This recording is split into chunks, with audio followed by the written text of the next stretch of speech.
Welcome. My name is Holly Johnson. I'm with the Granby Public Library, and I'm here today with David Desiderato, who is a member of the Granby Conservation Commission. He is also the author of the Not Wanted column that appears in the Granby Drummer. And David leads a monthly invasive action group in Granby, where they battle all kinds of invasives. So welcome, David. We are really glad we have you here today. David is going to be sharing some very important information with us about the jumping worms that are an invasive species that have been cropping up all over. So let's just get right to it so we understand what we're dealing with here. So David, welcome. I'm really glad you're here, because this is a really important topic. So tell us about the jumping worms, the snake worms, the crazy worms. They go by a lot of different names. Tell us what they are and how invasive they really are. What's going on? It's a serious problem. There are a lot of invasives, and there are 100 invasive plants plus or minus on the state invasive plant list, and some of them are really critical and some of them are not so much.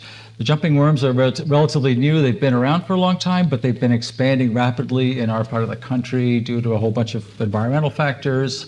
More than anything else, what's been moving them around is moving plants around, so it's commercial nurseries and soil and mulch purveyors that have moved them around.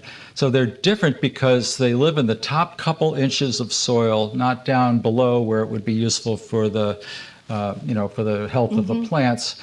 And they are voracious. They eat tremendous amounts. They process tremendous amounts of mulch, the duff layer, leaves, all the stuff that is supposed to decay and provide nutrition to the plants that we have. So that would be all the organic matter in the soil, which makes your soil healthy. Yep. And so when they've arrived and they've eaten all that organic matter. Yep. And so now we have unhealthy soil, I guess is what's happening. Correct, and it is porous, and rainwater washes it away from roots. Mm-hmm. And the last thing I'll say about why they're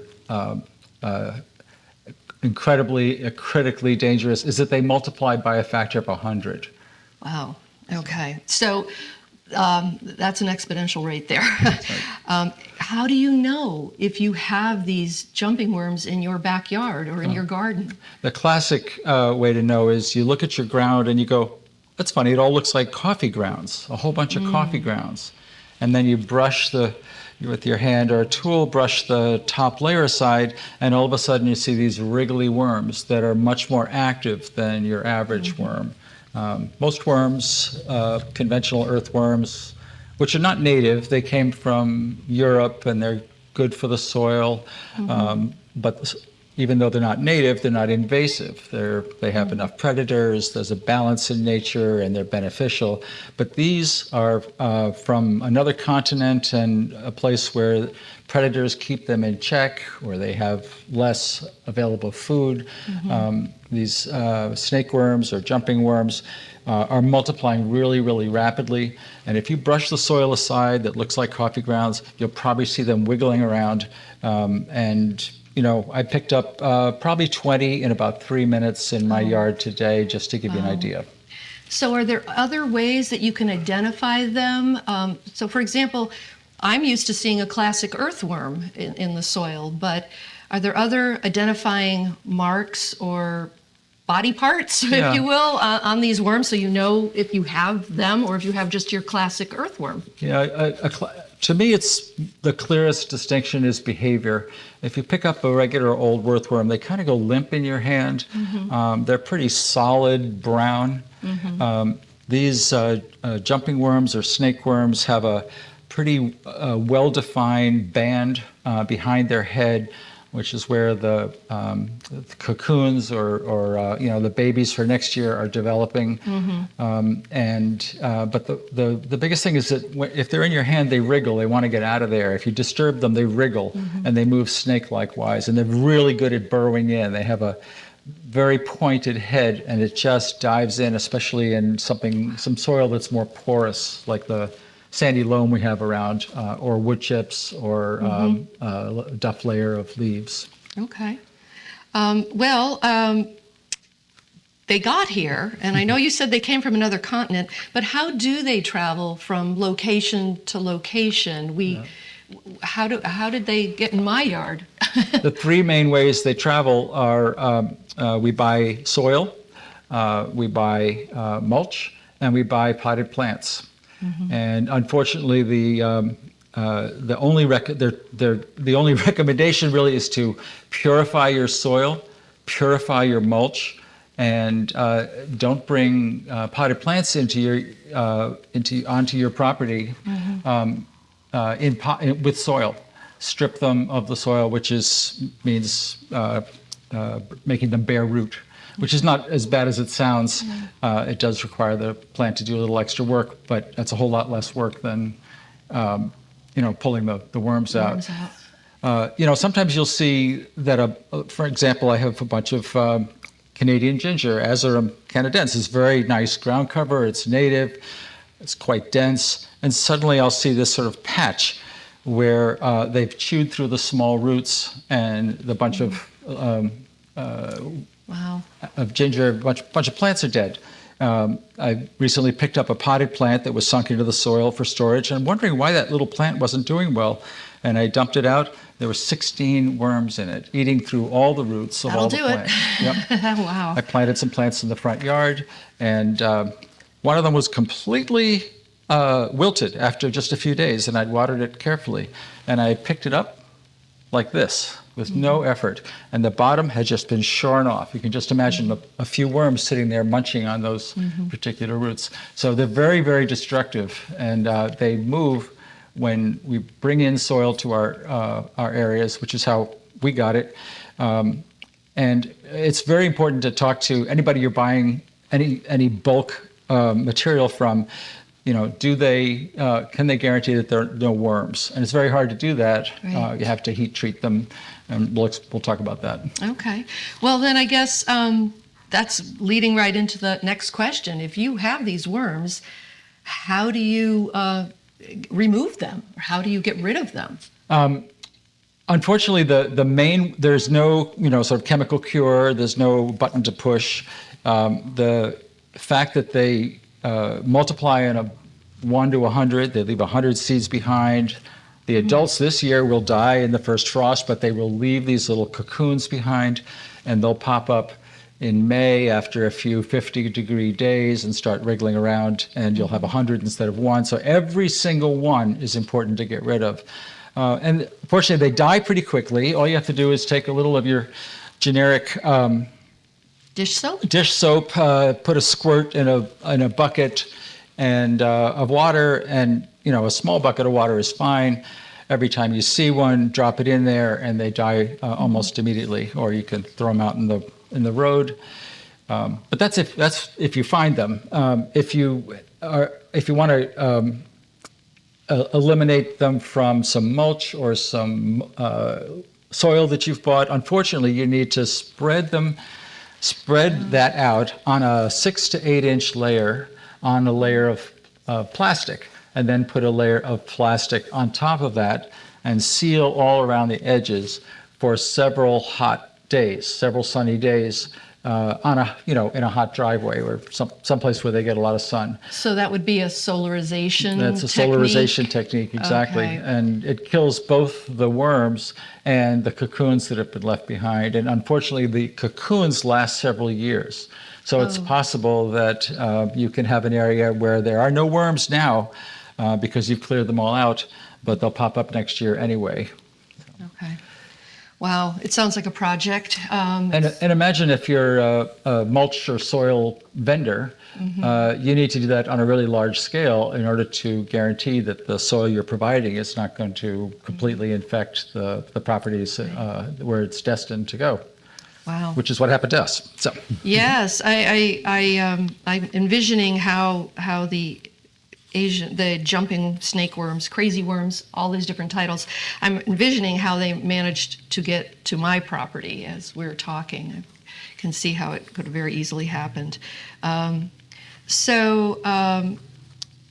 This has been very enlightening, and if folks have questions or further questions about the jumping worms, There's a variety of resources that can help. One, you can talk to David directly because at his invasive action group, and he's reachable via an email that we will put on the screen for you, and also via a website. There's a Granby Invasive Plants website at Weebly. I wanted to maybe flag that this is a really great resource. It's kind of the state resource for about jumping worms. It's a couple years old. There hasn't really been much change. There's a lot of research going on. Dr. Gail Ridge wrote this at the Agricultural Experiment Station in New Haven. She directed me to there's a network of scientists working on this, including some at the University of Vermont, and they're particularly concerned up there because these worms have been attributed to a huge amount of forest problems, including the worry that it could be the end of the maple syrup industry because maple trees are not able to get germinated, or once they've gotten germinated, the worms eat right through the roots. So it's certainly a topic that everyone should be aware of, and we're glad that you came today to share some information. I know that we will also look forward to having some live worms. You were able to bring some live worms with you today. Yes, and I'd be happy to demonstrate them now or separately. Show and tell. So let's give it a shot and see if we can get a few worms into the mix here. Can I hold anything for you? No, it's okay. All right. Thank you. I appreciate that. Yep, they're wiggly. So you might see that they're moving around quite a bit. And they're not really jumping as much as climbing. So if you put them in a 5-gallon bucket, there's a pretty good chance that they'll climb right out of it. Now, if it's a really dry bucket on a hot day, they're going to be very subdued and might even, die. But it's better to put some detergent in water, and that way they die right away. So I pulled these out of my yard in about 3 minutes. Looks like there are about 20 of them. And if I disturb them at all, you can see how wiggly they get. Oh, yeah. Regular earthworms don't do that. They get that term snakeworm because they almost slither in that S shape. That's right. To get around. And they are really jumpy, wiggly, squirmy. And you can see this band here. Oh, the white band where the cocoons are developing. Okay. So it's really not a lot of fun, but I just got to tell you, if you think you have them, find out for sure and cut the population down as fast as you can, because by October or maybe early November, whenever our first frost comes, that's when they die, but they leave behind their cocoons, and you could have 100 times as many next year. And I'd say the first year we found these, we killed over 5,000. The second year I thought was pretty good, but it was also a really dry year. And this year, I've probably killed 6,000 or 7,000 already.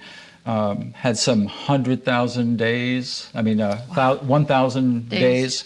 And it's pretty easy to pull out, 50 or 100 in 5 or 10 minutes in one area if you have an infestation. So take it seriously. Yeah, apparently it is serious business.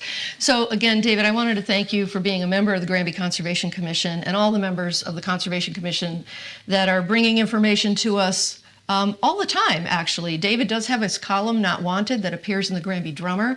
I know the Conservation Commission meets monthly. You can always find out their schedule on the town's website. And we hold conservation conversations at the library periodically.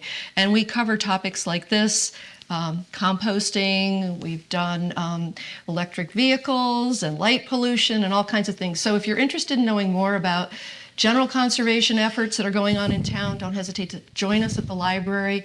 You can find program information on the website, and you can find the Conservation Commission information on the town's website as well.